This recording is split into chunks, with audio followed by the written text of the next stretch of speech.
Hello বন্ধুরা, চলে এসেছি আবার নতুন একটি ব্লগ নিয়ে অনেকদিন পর।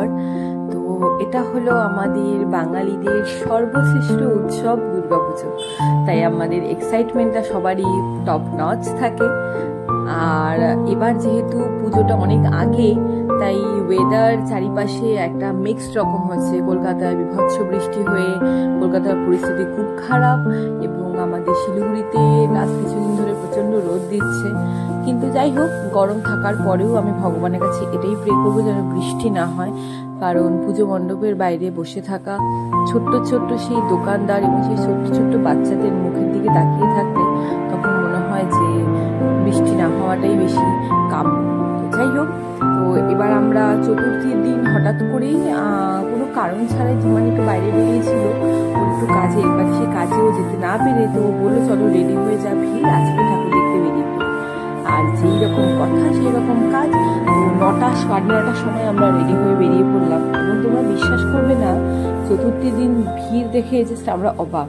কলকাতায় যদিও আমরা প্রতি বছরে দেখি যে মহালয়ার পরের দিন থেকে সবাই পুজো দেখতে বেরিয়ে যায় এবং প্রচণ্ড ভিড়ও হয়, তার কারণ কলকাতায় পুজোগুলো অনেক দূরে দূরে থাকে এবং সব পুজো একসাথে কভার করা যায় না। কিন্তু শিলিগুড়িতে এবার চিত্র একদমই আলাদা। চতুর্থীর দিনই লোকজন ঠাকুর দেখতে বেরিয়ে পেয়েছে। অ্যাকচুয়ালি চতুর্থী বললে ভুল হবে, তৃতীয়ার দিন থেকেই লোকজন ঠাকুর দেখতে বেরিয়ে পড়েছে। এবং যাই হোক, আমরাও সেই পথেই পা মেলালাম। চতুর্দিন ঠাকুর দেখতে বেরিয়ে দেখি প্রচণ্ড ভিড় রাস্তায়, এবং সবাই ঠাকুর দেখতে বেরিয়েছে, তাই আমরাও একটু এনজয় করলাম। এবার বেরিয়েই আমরা একটু ঘোরাঘুরি করে দুটো ঠাকুর দেখলাম। একটা হলো ওয়াইএমএতে, যেখানে রামেশ্বরম মন্দির করেছিল তামিলনাড়ুর, এবং সেই মন্দির দেখার পরে আমরা ভাবলাম যে না, এতটা ভিড়ের মধ্যে একটু খিদা পাচ্ছে, চলো আমরা কোথাও খেতে যাই। তো আমাদের এখানে SF রোডে সমস্ত রকম ভেজ আইটেম পাওয়া যায়। তো সেদিন আমাদের অনেকদিন থেকে আমাদের চেকলিস্টে ছিল যে আমরা হলো মালাই টোস্টটা টেস্ট করবো, কারণ অনেকদিন আগে খবর পেয়েছি যে এই যে আত্রাগুনি যে রেস্টুরেন্টটা আছে, মানে এর একটা মিনি ভার্সন হলো চৌপাতি। তো চৌপাতিতে নাকি মালাই টোস্ট এবং দুধ চা পাওয়া যায়। কলকাতার মালাই টোস্টের স্বাদ তো অসাধারণ, সেটা না বললে নয়।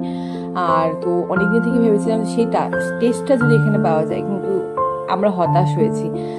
চাটাও এভারেজ ছিল, খুব একটা ভালো লাগেনি, আর মালাই টোস্টটাও আমাদের খুব একটা ভালো লাগেনি, জানি না কেন। তো মানে আমার কাছে যদি তুমি রেটিং চাও, আউট অফ 5 ইটস 2.5, মানে ইটস বিলো দ্যান এভারেজ আমার কাছে। তো যাই হোক, খাওয়া দাওয়া করে আমরা আবার বেরিয়ে পড়লাম।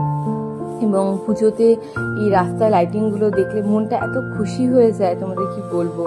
তো যাই হোক, ওগুলো দেখে আমরা চলে গিয়েছিলাম আমাদের এখানে পাঠাগার যে ক্লাবটা আছে শক্তিগড়ে, সেখানে একটা অদ্ভুত ধরনের থিম করেছিল। সেটা হলো বলতে মায়ের মাতৃত্ব ব্যাপারটা নিয়ে সমস্ত থিমটা ওদের করেছিল, যে ডিএনএ থেকে সন্তানের উৎপত্তি হয় এবং সেই ডিএনএ কিভাবে কানেক্টেড হয়, সেই ডিএনএর মধ্যে অ্যাকচুয়ালি কীভাবে গুণাবলী একটা বাচ্চার মধ্যে ট্রান্সফার হয়, এই সমস্ত টপিকই ছিল।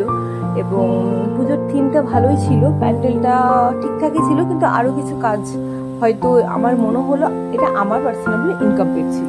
যাই হোক, তো ঠাকুর দেখে চলে এসেছিলাম আমাদের শক্তিগড়ে আর একটি ক্লাবে, সেখানে করেছিল এবার ডিজনিল্যান্ড। যদিও আমার পুজোটা একদমই ভালো লাগেনি, বিকজ এত সাউন্ড সিস্টেম খুব বাজে ছিল, প্রচণ্ড লাউড মিউজিক হচ্ছিল, তাই আমরা ওখানে বেশিক্ষণ সময় না কাটিয়ে চলে এসেছিলাম সেন্ট্রাল কলোনি দুর্গাপুজোতে।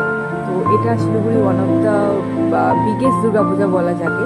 তো যাই হোক, আমরা সেখানে লাইটিংগুলো দেখতেই পাচ্ছ। আসলে এই পুজোটার সাথে আমার একটা খুব আত্মিক সম্পর্ক জড়িয়ে আছে, তার একটাই রিজন। তার কারণটা হলো এইখানেই আমার ছোটবেলা কেটেছে, মানে এটা হলো রেল কলোনির পুজো যাকে বলে।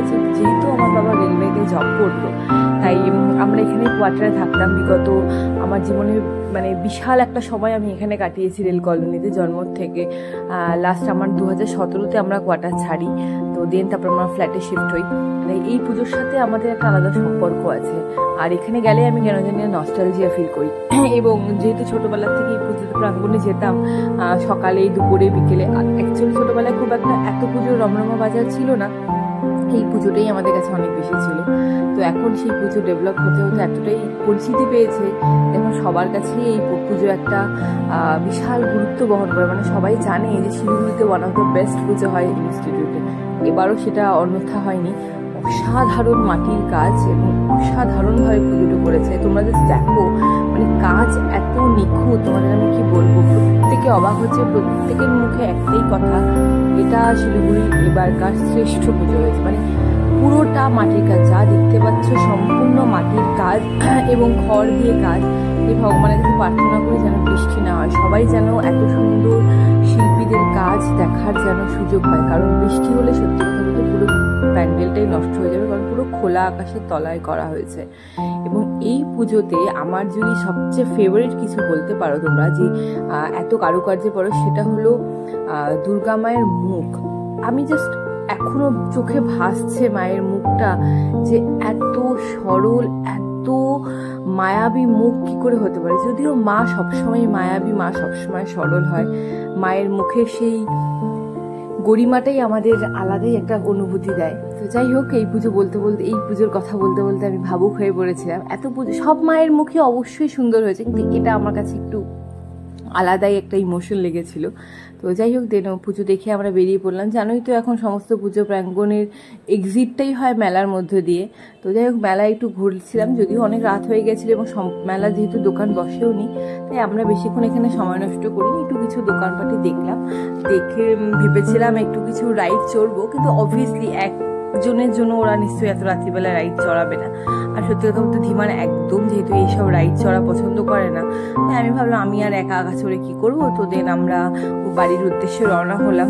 এবং খাওয়া দাওয়া বলতে সেদিন আমরা বেশি কিছু বাইরে খাওয়া দাওয়া করিনি, কারণ দুজনেরই শরীরটা ভালো ছিল না। তো যাই হোক, পুজো দেখে আমাদের বাড়ির সামনে পুজোটা দেখতে এসেছিলাম, কিন্তু ভিতরে পরিবেশটা একটু অন্যরকম ছিল বলে আমরা আবার বাড়ির জন্য ব্যাক করি। এই ছিল চতুর্থীর ছোট্ট ব্লগ। তোমাদের সাথে আবার নতুন কোনো ব্লগে দেখা হবে। Tata, by.